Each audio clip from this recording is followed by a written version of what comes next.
perusahaan yang berbadan hukum yang melakukan usaha-usaha di bidang pers gitu. Contoh konkretnya itu ya misalnya perusahaan-perusahaan media cetak, perusahaan-perusahaan media elektronik, televisi dan radio misalnya, ataupun perusahaan-perusahaan yang sekarang berbasis internet atau berbasis online kayak gitu. Nah, dalam konteks Tubondo, ada berapa sih perusahaan pers yang ada di Kota Santri ini? Secara angka saya sampai sekarang belum bisa memberikan datanya. Cuma sebagai gambaran, mungkin data-data media yang sudah diajak bekerja sama oleh pemerintah Kabupaten Situbondo itu kalau tidak salah jumlahnya sekitar 60 media ya, 60 media. Nah, kenapa saya kemudian menghubungkan media perusahaan pers dengan media-media yang diajak kerjasama ini?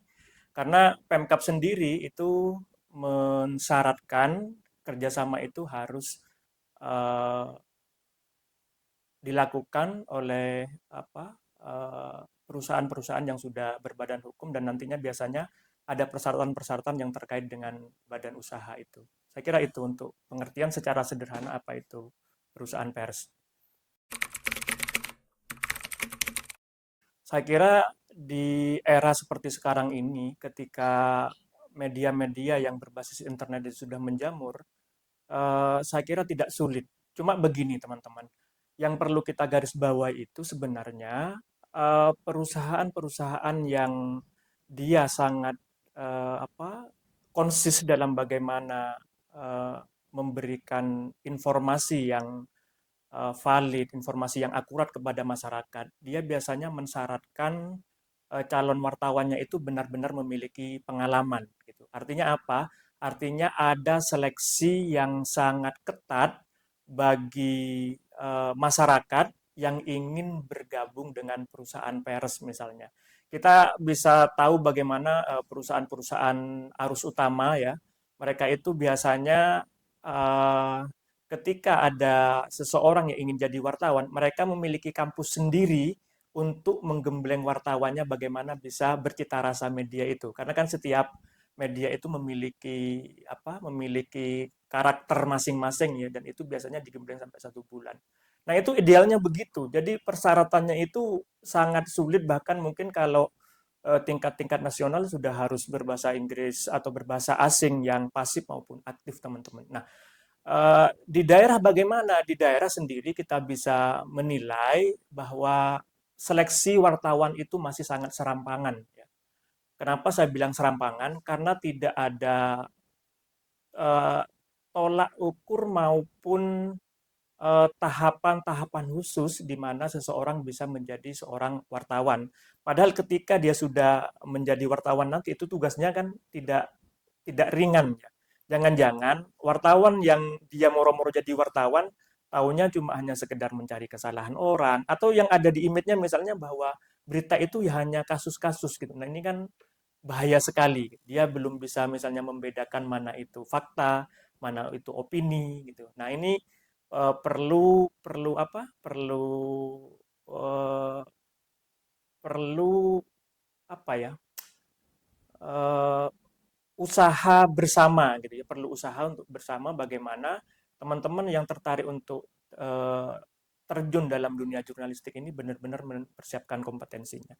Makanya beberapa tahun terakhir ini tidak salah kemudian kalau uji kompetensi wartawan itu dijadikan sebagai salah satu acuan apakah wartawan ini sudah berkompeten atau tidak dalam melakukan tugas-tugas jurnalistik ini. Karena kita tahu sendiri sekarang di lapangan itu sudah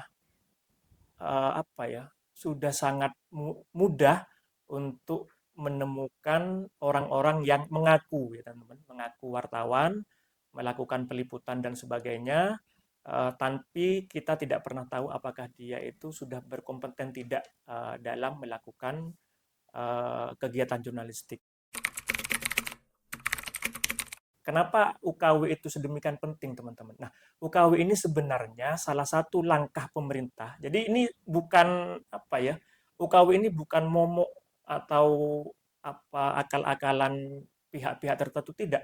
UKW ini sebenarnya dalam rangka melindungi pihak wartawan maupun masyarakat bagaimana kerja jurnalistik itu bisa profesional gitu. Nah, apa untungnya bagi wartawan? Untungnya bagi wartawan tentu dia harus mempersiapkan diri sehingga memiliki kemampuan dalam melakukan tugas-tugas jurnalistik. Apa pentingnya masyarakat?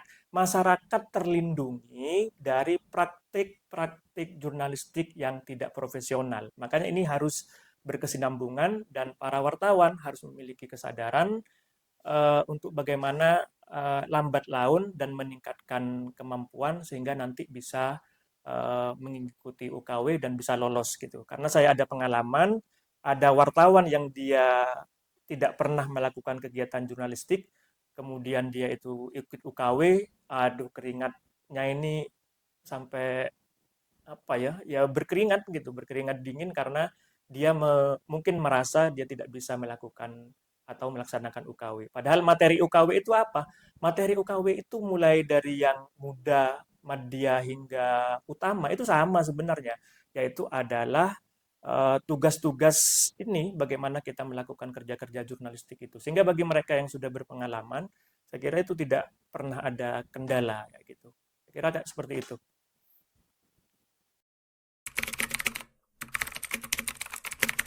Ya, jadi sebenarnya begini ya, UKW itu bukan apa ya, ya bukan menjadi sebuah gaya-gayaan, bukan menjadi sebuah gengsi-gengsian, tapi UKW ini merupakan kebutuhan bagi profesi wartawan. Saya kira hampir semua profesi itu memiliki uji kompetensi. Uji kompetensi itu kan untuk mengukur sejauh mana dia sudah mampu menjalankan tugas keprofesiannya itu secara profesional, teman-teman. Nah, itu makanya kemudian ketika seorang wartawan dia belum melakukan belum memiliki sertifikat UKW, kita patut mempertanyakan apakah karya jurnalistiknya itu sudah benar-benar sesuai dengan kaidah jurnalistik misalnya. Kita patut curiga kayak gitu loh. Karena apa? Ya sama dengan misalnya kita eh, datang kepada dokter gitu misalnya, terus dokter itu belum belum memiliki keahlian secara legal formal. Kita kan patut patut curiga juga gitu sama dengan profesi wartawan. Jangan-jangan wartawan ini juga belum mampu menulis secara eh, baik dan benar kayak gitu. Nah, ketika wartawan dia tidak bisa menulis secara baik dan benar, siapa yang dirugikan? Yang dirugikan itu bukan hanya masyarakat lah. Yang dirugikan itu tentu perusahaannya sendiri tempat dia bekerja. Apa yang dirugikan kepada masyarakat? Masyarakat bisa saja dia tidak menerima informasi yang akurat, informasi yang valid, informasi yang yang benar, sedangkan kepada dirinya sendiri, wartawan yang dia tidak profesional, dia menurunkan kepercayaan publik kepada eh, instansi dia tempat bekerja kayak gitu. Nah, teman-teman yang perlu disadari itu bahwa modal utama dalam bisnis jurnalistik ini sebenarnya kan adalah trust ya, kepercayaan masyarakat. Kita bisa tahu sendiri bagaimana sebuah perusahaan, sebuah lembaga pers ketika dia sudah tidak memiliki atau tidak dipercaya oleh publik, maka tentu bisnisnya lambat laun akan habis gitu. Nah, ketika sudah habis, gulung tikar dia sendiri akan terbengkalai kayak gitu.